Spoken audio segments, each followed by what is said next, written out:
आपण कधी चरबी आणतो का? नाही. पण आपण एखादं मटण किंवा वजरी आणतो, त्याच्यामध्ये चरबी भेटते.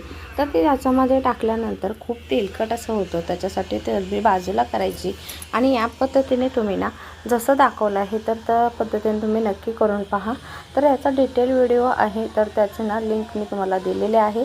तिथं त्रिकोणी आय बटन जो व्हिडिओच्या खाली असतो त्याच्यावरती क्लिक करायचं आणि मग व्हिडिओ पूर्ण पहा.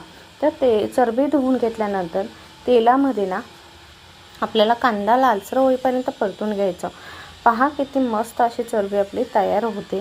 तर आपले बेसिक मसाले जे घरी असतात तेच, आणि वाटण जे टाकलं ते पण कशाचं टाकलं आहे ते नक्की तुम्हाला मोठा व्हिडिओ पाहिलात ना समजून जाईल.